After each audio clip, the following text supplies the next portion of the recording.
Bonjour à tous et bienvenue pour un nouveau numéro du WWE Info, ici Julien pour Wrestling Football. Très heureux de vous retrouver pour ce nouveau numéro et aujourd'hui on va évidemment consacrer ce numéro à WWE Raw comme chaque mardi. Je vais vous énumérer les résultats et tout ce qui s'est passé dans le plus grand show hebdomadaire de la WWE. On parlera également d'une nouvelle arrivée à la fin de l'émission. Donc voici donc les résultats détaillés de ce WWE Raw. Raw a débuté avec Seth Rollins au milieu du ring et un petit rappel des faits de la semaine dernière. Rollins avait donc défié Jon Stewart dans sa propre émission le Daily Show en lui offrant une invitation pour Monday Night Raw. Rollins nous avait également annoncé que Jon Stewart sera bien présent à WWE Raw plus tard dans la soirée. Il a comparé la situation entre lui et Stewart comme identique à celle de Jerry Lawler et Andy Kaufman, mais finalement il est interrompu par Roman Reigns. Roman lui a demandé à Seth Rollins de poursuivre. Ce dernier dit être meilleur que certains sportifs, comme par exemple Michael Jordan, mais également meilleur que Roman Reigns et qu'il est prêt à prouver ce soir dans un match contre lui qu'il est meilleur.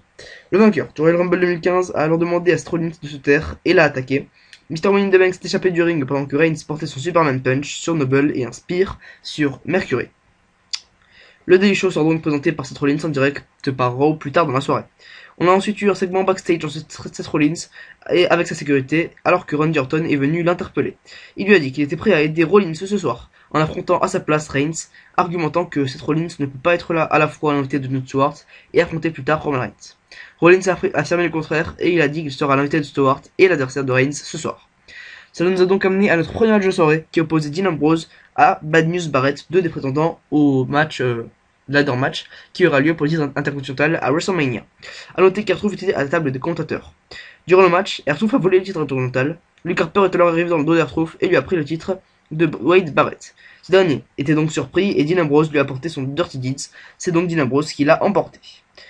On a ensuite eu un segment backstage où le roster était avec Miz et Damien Mizdow en backstage pour regarder le spot publicitaire avec comme star le Miz. Damien Mizdow a essayé d'avertir le Miz que la vidéo n'est pas vraiment celle qu'il espère voir, car finalement il s'agit des moments les plus embarrassants du Miz, avec au final la marque pour laquelle le Miz a effectué cette pub. Miz a alors giflé Damien Mizdow qui veut riposter, mais le Miz l'a menacé de le renvoyer de WWE. Mizdow s'est alors excusé.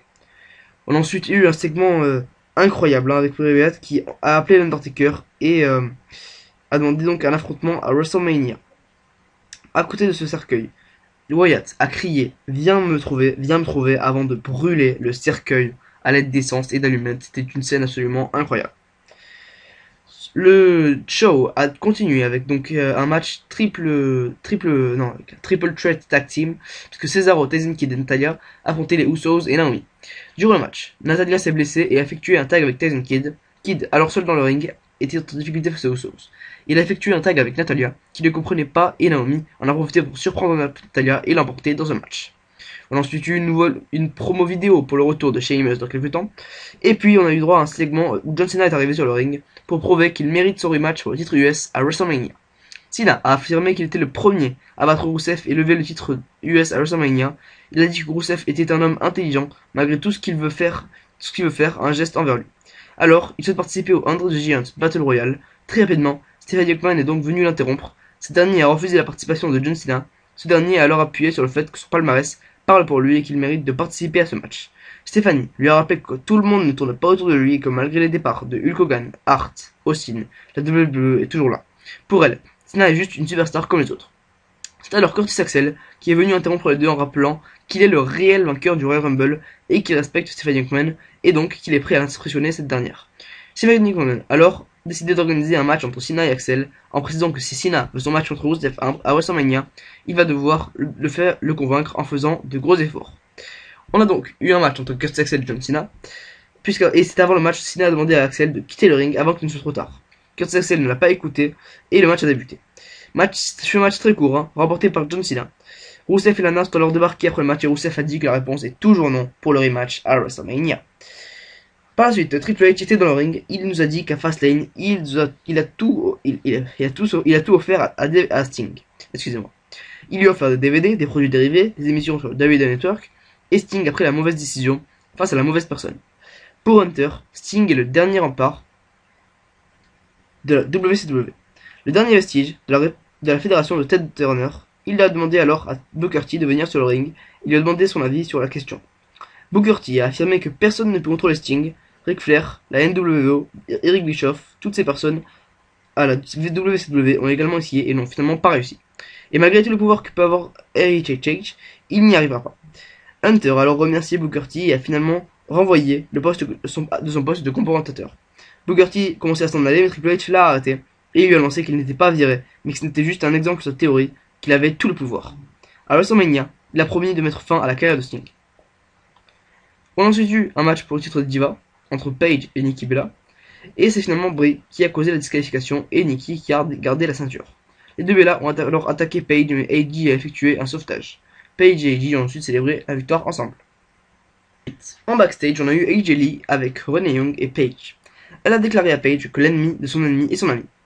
L'édition du Daily Show a donc débuté avec Seth Rollins comme présentateur, qui nous a rappelé encore une fois les événements précédents entre lui et Stewart.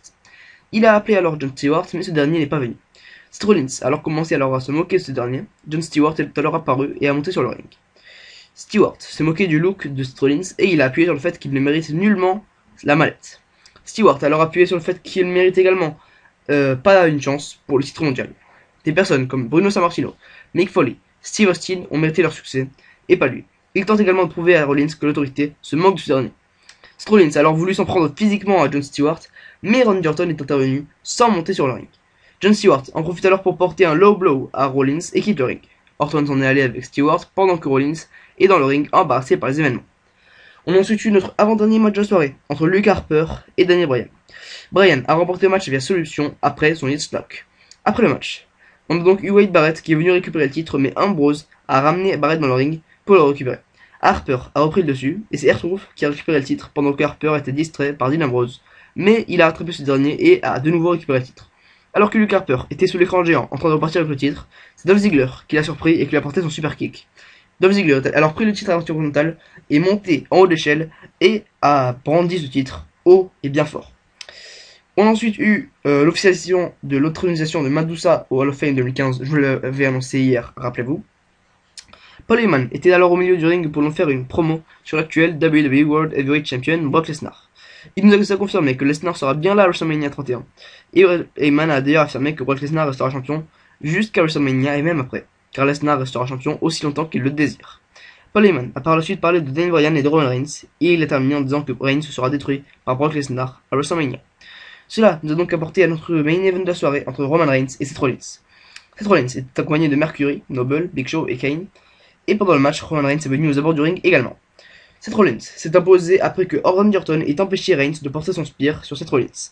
Après le match, Roman Reigns a porté un spear sur Kane, le Big Show et Seth Rollins, et Raw s'est achevé sur Roman Reigns seul au milieu du ring. Et enfin donc pour terminer ce WWE Info avec les résultats de Raw qui ont été donc exceptionnels, vous l'avez vu, eh bien on a juste eu la confirmation de Saoma Joe, l'ancienne star de la TNA, qui a signé à la WWE, c'est officiel, on devrait donc vite la voir dans le roster de NXT.